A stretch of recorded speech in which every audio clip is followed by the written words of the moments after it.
Hi, my name is Anthony, aka Vooch. And I'm his wife, Angie. And this is the Slow to Speak with Vooch podcast. At different times in our lives, we are faced with loss of different kinds, whether the loss of someone we love or something we hold dear to us. When supporting the griever, it is hard to know what to say or what to do. Well, I'm excited for this season on Slow to Speak with Vooch podcast. My wife, Angie, and I will be discussing some suggested etiquettes when supporting a griever. Over the past 10 years, I have experienced so many losses, family and relative losses, friend losses, job losses, and health loss. Experiencing loss upon loss to me felt like a wave of water that just kept hitting my face to the point of leaving me breathless. In my experience with losses, I found that many were unaware of the proper etiquettes to use when supporting the grieving. So I was encouraged by a friend to write down my experiences. This led to family, friends, and me to write a book called Suggested Etiquettes for the Grieving. These suggestions are only a framework of ways to consider when supporting a person grieving any loss. These following podcasts are going to be with the authors of the book, so please enjoy.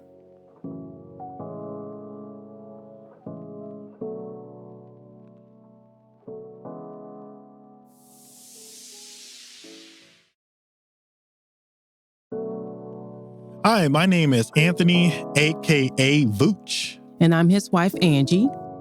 And this is the Slow to Speak with Vooch podcast. At different times in our lives, we are faced with loss of different kinds, whether the loss of someone we love or something we hold dear to us. When supporting the griever, it is hard to know what to say or what to do. Well, I'm excited for this season on Slow to Speak with Vooch podcast. My wife, Angie, and I will be discussing some suggested etiquettes when supporting a griever. Over the past 10 years, I have experienced so many losses, family and relative losses, friend losses, job losses, and health loss. Experiencing loss upon loss to me felt like a wave of water that just kept hitting my face to the point of leaving me breathless. In my experience with losses, I found that many were unaware of the proper etiquettes to use when supporting the grieving. So I was encouraged by a friend to write down my experiences.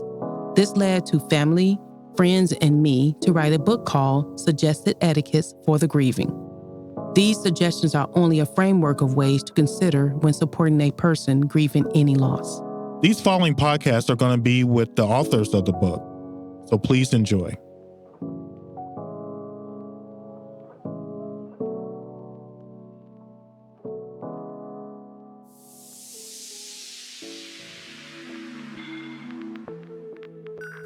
So today we're going to discuss part 1, etiquettes for the grieving person. So etiquette 1 is entitled, Shh, please use fewer words. You start out with a scripture from James 1:18 through 19. Be quick to listen, slow to speak, and slow to become angry. Why is this the first etiquette in helping someone who's grieving? First of all, I want to make it clear that you stole your podcast from me. This is one of my go-to scriptures. This is a scripture that has shaped and molded me over the years because I had to learn the scriptures to be quick to listen, slow to speak, because, as I told you before, I would challenge you if I think that you were trying to share something with me and try to make it seem like it was from God when it was really your opinion. Right. And in other situations. But what made me use this scripture is because I noticed that when I would share with others how I was feeling, the funny thing is they would say, well, let us in, let us help you. And so when I started sharing, they would listen for a little bit. And not everybody, but many would listen for a little bit. And then they just go into all those things that I was telling you that they were saying. And in those moments, I knew their intentions were sincere, but their attempts to help me to alleviate my pain of losses really didn't alleviate it. It kind of made it worse. And I don't think they knew it because what made it worse is that they weren't listening. Right. they were just trying, I just felt like someone was trying to fix it or trying to hurry up and get me through. They were kind of quick to speak. Quick to speak to try to comfort. And I get that. We try to comfort. I don't like seeing people in pain. Right. It's one of those things that I myself had to learn, that I tried to get people through pain.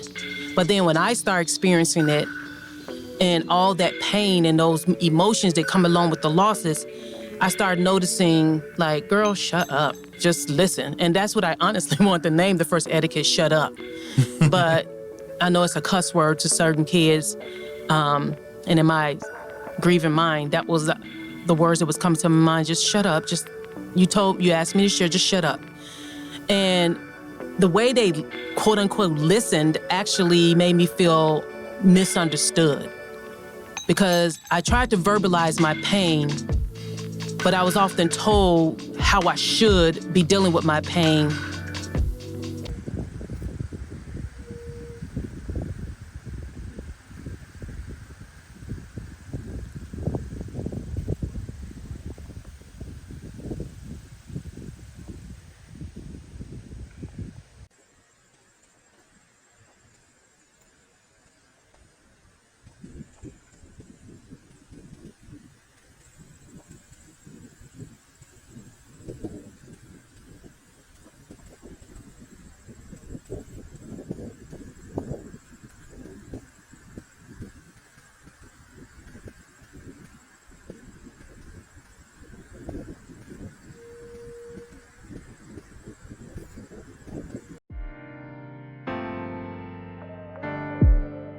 That you can, because a lot of times you really don't see yourself going 100%. And I know you're an artist yourself, so I mean, this is better fit for you in that sort of realm.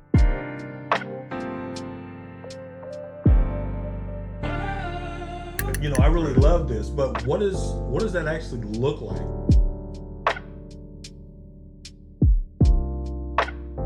But have you made any visuals to go with those recordings? Have you done anything that you could really have done with that time and made more out of it? Have you recorded the session?